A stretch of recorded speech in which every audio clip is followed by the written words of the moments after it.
കസേരയിൽ നിന്ന് എഴുന്നേൽക്കുമ്പോഴോ പടികൾ കയറുമ്പോഴോ നിങ്ങളുടെ കാൽമുട്ടുകൾക്ക് വേദന അനുഭവപ്പെടുന്നുണ്ടോ? അല്ലെങ്കിൽ തടിപ്പ് അനുഭവപ്പെടുന്നുണ്ടോ? നിങ്ങൾ ഒറ്റയ്ക്കല്ല. പലരും ഇത് പ്രായമാകുന്നതിൻ്റെ ഒരു ഭാഗം മാത്രമാണെന്ന് കരുതുകയും അസ്വസ്ഥതകളുമായി ജീവിക്കാൻ പഠിക്കുകയും ചെയ്തു. എന്നാൽ മിക്ക ആളുകളും മനസ്സിലാകാത്ത ഒരു കാര്യമുണ്ട്. ശരിയായ വ്യായാമങ്ങളിലൂടെ നിങ്ങൾക്ക് ശക്തി പുനഃസ്ഥാപിക്കാനും നിങ്ങളുടെ പ്രായം കണക്കിലെടുക്കാതെ കാൽമുട്ട് വേദനയ്ക്ക് വിട പറയാനും കഴിയും. ഈ വീഡിയോയിൽ നിങ്ങൾക്ക് 20 വയസ്സ് കുറവുള്ളതുപോലെ ചലിപ്പിക്കാനും നടക്കാനും സഹായിക്കുന്ന 5 ബേസിക് വ്യായാമങ്ങൾ ഞാൻ നിങ്ങൾക്ക് കാണിച്ചു തരാം. വ്യായാമങ്ങൾ കാണിക്കുന്നതിന് മുമ്പ് പ്രായമാകുമ്പോൾ നമ്മുടെ കാൽമുട്ടുകൾ പലപ്പോഴും വേദനിക്കുന്നത് എന്തുകൊണ്ടെന്ന് ഞാൻ വിശദീകരിക്കാം. അതിനാൽ നിങ്ങൾക്ക് ഒടുവിൽ മൂലകാരണം പരിഹരിക്കാനാകും. ഇതിൻ്റെ പേര് നീ ഓസ്റ്റിയോ ആർത്രൈറ്റിസ് എന്ന് വിളിക്കപ്പെടുന്ന ഒന്നാണ്. വർഷങ്ങളായി ഡോക്ടർമാർ ഈ അവസ്ഥയെ ലളിതമായൊരു തേയ്മാനമായിട്ടാണ് കണ്ടത്. അതായത് നമ്മുടെ കാൽമുട്ടുകൾ ക്രമേണ തേഞ്ഞു പോകുന്ന പഴയ കാർ ടയറുകൾ പോലെയാണെന്ന് അവർ മനസ്സിലാക്കി. എന്നാൽ ഇതാ ആവേശകരമായ ഒരു വാർത്ത. ഓസ്റ്റിയോ ആർത്രൈറ്റിസ് പ്രായവുമായി മാത്രം ബന്ധപ്പെട്ടതല്ലെന്ന് ഇപ്പോൾ ഗവേഷണങ്ങൾ കാണിക്കുന്നുണ്ട്. വേദന കുറയ്ക്കുന്നതിനും സന്ധികളുടെ ആരോഗ്യം മെച്ചപ്പെടുത്തുന്നതിനും നമുക്ക് നിയന്ത്രിക്കാൻ കഴിയുന്ന നിരവധി ഘടകങ്ങളുണ്ട്. നമുക്കുള്ള ഏറ്റവും ശക്തമായ ഉപകരണങ്ങളിലൊന്നാണ് വ്യായാമം. നിങ്ങളുടെ കാൽമുട്ടുകളെ പഴകിയ കാർ ടയറുകളായി കണക്കാക്കുന്നതിന് പകരം അവയെ സസ്യങ്ങളായി അഥവാ പ്ലാന്റ്സ് ആയി കണക്കാക്കുക. ശരിയായ പരിചരണവും ശരിയായ ചേരുവകളും ഉപയോഗിച്ച് അവ യഥാർത്ഥത്തിൽ ശക്തവും ആരോഗ്യകരവുമായി വളരും. വ്യായാമം പ്രധാന ഘടകമാണ്, കാരണം ഇത് നിങ്ങളുടെ കാൽമുട്ടുകൾക്ക് 3 നിർണായക കാര്യങ്ങൾ ചെയ്യുന്നുണ്ട്. ഒന്നാമതായി, വളരുന്ന ഒരു ചെടിയെ താങ്ങി നിർത്താൻ ഉറപ്പുള്ള സ്റ്റേക്കുകൾ ചേർക്കുന്നത് പോലെ സന്ധിക്ക് ചുറ്റുമുള്ള പേശികളെ ഇത് ശക്തിപ്പെടുത്തുന്നു. രണ്ടാമതായി, ഇത് വഴക്കവും ചലനത്തിൻ്റെ വ്യാപ്തിയും മെച്ചപ്പെടുത്തുന്നുണ്ട്. ഒരു ചെടിക്ക് ചുറ്റുമുള്ള മണ്ണ് അയഞ്ഞതും ആരോഗ്യകരവുമായി സൂക്ഷിക്കുന്നത് പോലെയാണ് ഇത്. മൂന്നാമതായി, ഇത് രക്തയോട്ടം വർദ്ധിപ്പിക്കുന്നു. പോഷകങ്ങൾ, വെള്ളം എന്നിവ നിങ്ങളുടെ സന്ധികളിലേക്ക് അഥവാ ജോയിൻസിലേക്ക് നൽകുന്നു. ഇനി നമുക്ക് വ്യായാമങ്ങളിലേക്ക് കടക്കാം. അതിനു മുമ്പ് ഈ വീഡിയോ ലൈക്ക് ചെയ്യുവാനും ചാനൽ സബ്സ്ക്രൈബ് ചെയ്യുവാനും ശ്രദ്ധിക്കുമല്ലോ. Exercise number 1, quad over roll. ഞങ്ങളുടെ ആദ്യ വ്യായാമം നിങ്ങളുടെ തുടയുടെ മുൻവശത്തുള്ള വലിയ മസിൽസായ ക്വാഡ്രിസെപ്സിനെയാണ് ലക്ഷ്യമിടുന്നത്. എഴുന്നേറ്റ് നിൽക്കാനും പടികൾ കയറാനും കാൽമുട്ടുകൾക്ക് താങ്ങ് നൽകാനും ഈ പേശികൾ അത്യാവശ്യമാണ്. 2021 നടത്തിയ ഒരു പഠനത്തിൽ ക്വാഡ്രിസെപ്സ് ശക്തിപ്പെടുത്തുന്നത് 6 ആഴ്ചയ്ക്കുള്ളിൽ കാൽമുട്ട് വേദനയും ചലനശേഷിയും മെച്ചപ്പെടുത്തുമെന്ന് കണ്ടെത്തിയിട്ടുണ്ട്. വ്യായാമം എങ്ങനെ ചെയ്യണമെന്ന് പറഞ്ഞു തരാം. 2 കാലുകളും നിങ്ങളുടെ മുന്നിൽ നീട്ടി ഒരു കിടക്കയിലോ അല്ലെങ്കിൽ പരന്ന പ്രതലത്തിലോ ഇരിക്കുക. നിങ്ങൾക്ക് സുഖകരവും നല്ല സപ്പോർട്ടും ഉണ്ട് എന്ന് ഉറപ്പാക്കുക. ഒരു കാൽമുട്ടിന് താഴെ ഒരു ചുരുട്ടിയ ടവൽ വയ്ക്കുക. നിങ്ങളുടെ കാൽ നേരെ ആയിരിക്കണം. ടവൽ ഒരു ചെറിയ ലിഫ്റ്റ് സൃഷ്ടിക്കുന്നു. ഇപ്പോൾ നിങ്ങളുടെ കാൽമുട്ടിൻ്റെ പിൻഭാഗം ടവലിൽ ഉറച്ച് അമർത്തി ക്വാഡ്രിസെപ്സ് മുറുക്കുക. നിങ്ങളുടെ താഴെയുള്ള ടവൽ പരത്താൻ ശ്രമിക്കുകയാണെന്ന് നിങ്ങൾ സങ്കല്പിക്കുക. നിങ്ങളുടെ കാലിൻ്റെ ഹീൽസ് കിടക്കയിൽ നിന്ന് ചെറുതായി ഉയർന്നേക്കാം. അത് തികച്ചും നല്ലതാണ്. 10 സെക്കൻഡ് നേരം കോൺട്രാക്ഷൻ നിലനിർത്തണം. നിങ്ങളുടെ ക്വാഡ്രിസെപ്സ് സജീവമാക്കുന്നതിൽ ശ്രദ്ധ കേന്ദ്രീകരിക്കുക. പിന്നീട് പതുക്കെ വിശ്രമിക്കുകയും നിങ്ങളുടെ കാൽ സ്റ്റാർട്ടിംഗ് പൊസിഷനിലേക്ക് തിരികെ കൊണ്ടുവരികയും ചെയ്യുക. ഈ വ്യായാമത്തെ ക്വാഡ് ഓവർ റോൾ എന്ന് വിളിക്കുന്നു. ഓരോ കാലിലും 10 റെപ്പറ്റീഷൻസ് ഒരു ദിവസം 2 or 3 തവണ ചെയ്യുക. ഞാൻ കാണുന്ന ഏറ്റവും വലിയ തെറ്റുകളിലൊന്ന് ആളുകൾ വളരെ വേഗത്തിലും വളരെ ശക്തിയായും താഴേക്ക് തള്ളുക എന്നതാണ്. പകരം സാവധാനം സമ്മർദ്ദം വർദ്ധിപ്പിക്കുക.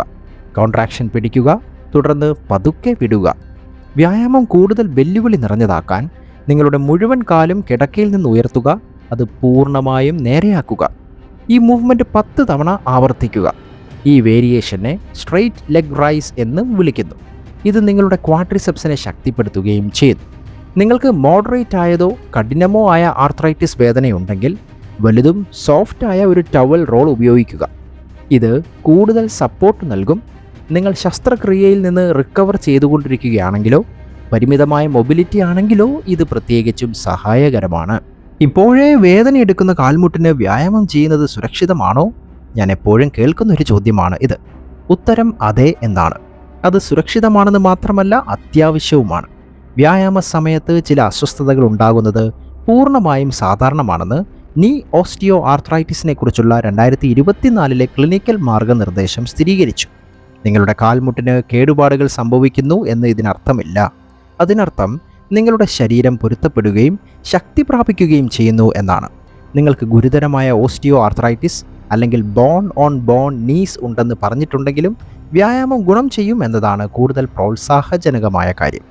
നിങ്ങളുടെ നീ ജോയിൻറ്റിനെ തേൻ പോലെ ചിന്തിക്കൂ. തേൻ കൂടുതൽ നേരം തൊടാതെ ഇരുന്നാൽ അത് കട്ടിയുള്ളതും കടുപ്പമുള്ളതുമായി മാറുന്നു. എന്നാൽ നിങ്ങളത് ചൂടാക്കി ഇളക്കിക്കഴിഞ്ഞാൽ അത് വീണ്ടും മിനുസ്സുമാർന്നതും ദ്രാവകവുമാകും. വ്യായാമം നിങ്ങളുടെ സന്ധികൾക്കും ഇതേ കാര്യമാണ് ചെയ്യുന്നത്. അത് അവയെ സ്വതന്ത്രമായി ചലിപ്പിക്കുന്നു, കാഠിന്യം, വിറയൽ, വേദന എന്നിവ കുറയ്ക്കുന്നു. Exercise number 2, glute bridge. ആദ്യത്തെ വ്യായാമത്തിൽ കാൽമുട്ടിൻ്റെ മുൻവശത്തുള്ള മസിൽസിനെയാണ് നമ്മൾ ശ്രദ്ധ വെച്ചത്. ഇപ്പോൾ നമ്മൾ ലക്ഷ്യമിടുന്നത് ഹാംസ്ട്രിങ്ങുകളാണ്. നിങ്ങളുടെ തുടയുടെ പിൻഭാഗത്തുള്ള പ്രധാന സ്ഥിരത നൽകുന്ന മസിൽസാണ് അത്. ഈ മസിൽസ് കാൽമുട്ട് വളയ്ക്കാൻ സഹായിക്കുന്നു. നടത്തം, പടികൾ കയറുക, കുനിയുക തുടങ്ങിയ ദൈനംദിന പ്രവർത്തനങ്ങൾ വളരെ എളുപ്പമാക്കുന്നു. ഇതിന് ഗ്ലൂട്ട് ബ്രിഡ്ജ് എന്ന എക്സസൈസ് ഉപയോഗിക്കാൻ പറ്റും. കാൽമുട്ടുകൾ വളച്ച് കാലുകൾ തറയിലോ കിടക്കയിലോ പരന്നു കിടന്ന് ഏകദേശം ഇടുപ്പിൻ്റെ വീതിയിൽ വയ്ക്കുക. കൈകൾ വശങ്ങളിൽ സുഖകരമായി വയ്ക്കുക. കൈപ്പത്തികൾ താഴേക്ക് ഫേസ് ചെയ്യണം. നിങ്ങളുടെ പൊക്കിൾ സൗമ്യമായി അകത്തേക്ക് വലിച്ചുകൊണ്ട് നിങ്ങളുടെ കോർ മുറുക്കുക. നിങ്ങളുടെ കാലിൻ്റെ ഹീൽസ് വഴി അമർത്തി നിങ്ങളുടെ ഗ്ലൂട്ടുകൾ ഞെരിക്കുമ്പോൾ നിങ്ങളുടെ ഇടുപ്പ് തറയിൽ നിന്ന് ഉയർത്തണം. നിങ്ങളുടെ ശരീരവുമായി ഒരു സ്ട്രെയിറ്റ് ലൈൻ സൃഷ്ടിക്കേണ്ടതില്ല. നിങ്ങൾക്ക് സുഖകരമായി കഴിയുന്നത്ര ഉയരത്തിൽ നിങ്ങൾ ഉയർത്തുക.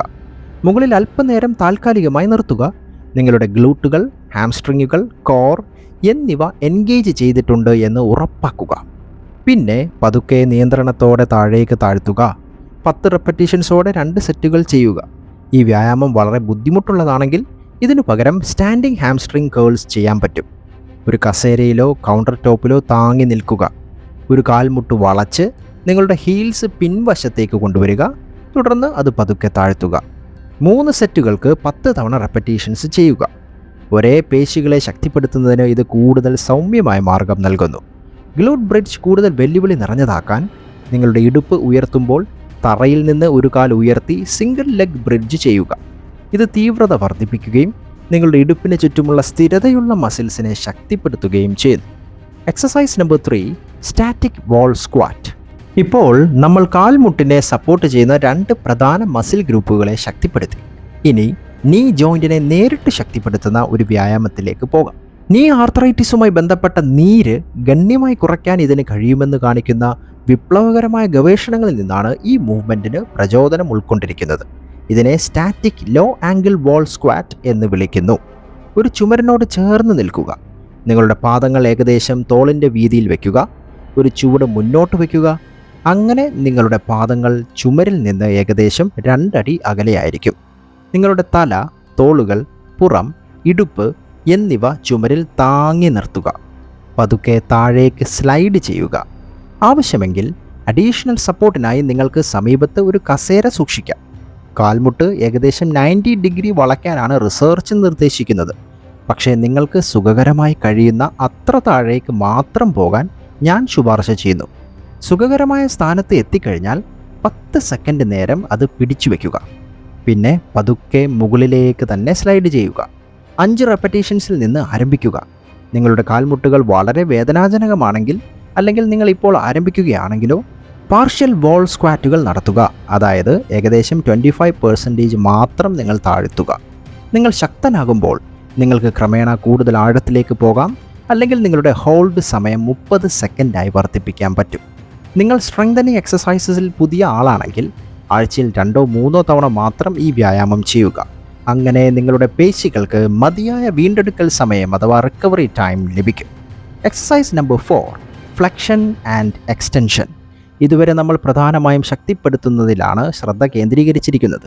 ഇനി നമുക്ക് വഴക്കവും ജോയിൻ്റ് ലൂബ്രിക്കേഷനും മെച്ചപ്പെടുത്താം. 2 കാൽമുട്ടുകളും വളച്ച് നിങ്ങളുടെ കിടക്കയിൽ കിടക്കുക. നിങ്ങളുടെ കൈകൾ കൊണ്ട് ഒരു കാൽമുട്ടിൻ്റെ പിൻഭാഗം പിടിക്കുക.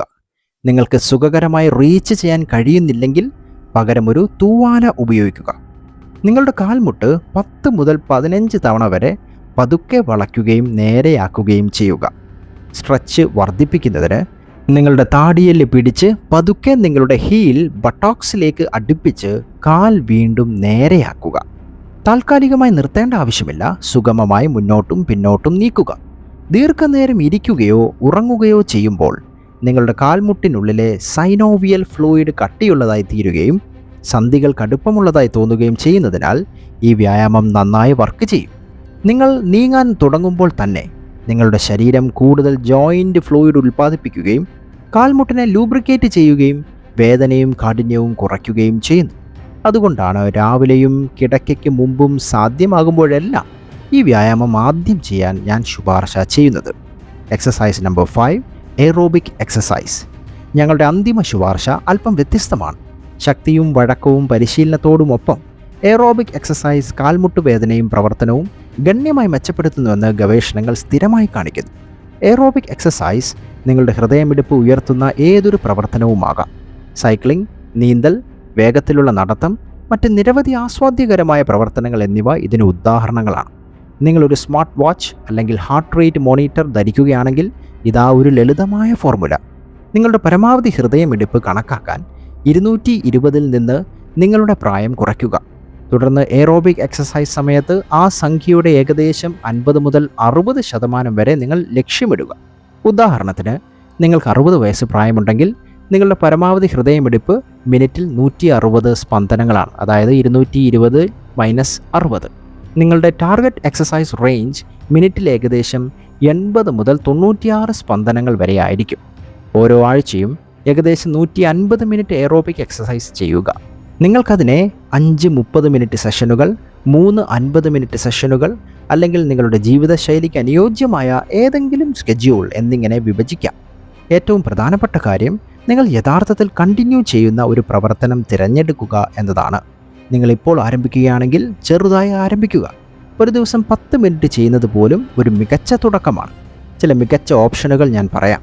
സ്റ്റേഷനറി അല്ലെങ്കിൽ റിക്കംബൻറ്റ് സൈക്ലിംഗ്, എലിപ്റ്റിക്കൽ ട്രെയിനിങ്, നടത്തം, നീന്തൽ അല്ലെങ്കിൽ water therapy, stair climbing, aerobic exercise ക്ലാസുകൾ, ടെന്നീസ്, പിക്കിൾ ബോൾ, സ്ക്വാഷ്, മറ്റ് കായിക വിനോദങ്ങൾ, ഡാൻസ്, ഇതൊക്കെ ചെയ്യാൻ പറ്റും. സാധ്യതകൾ അനന്തമാണ്.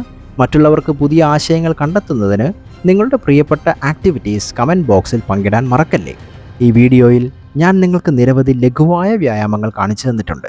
എന്നാൽ നിങ്ങൾ കാര്യങ്ങൾ കൂടുതൽ മുന്നോട്ട് കൊണ്ടുപോകാനും നിങ്ങളുടെ കാലുകൾ കൂടുതൽ ശക്തിപ്പെടുത്താനും തയ്യാറാണെങ്കിൽ ഇപ്പോൾ തന്നെ ഈ വീഡിയോ ലൈക്ക് ചെയ്യുക, ട്രെയിനിങ് തുടങ്ങുക, ചാനൽ സബ്സ്ക്രൈബ് ചെയ്യാൻ മറക്കല്ലേ.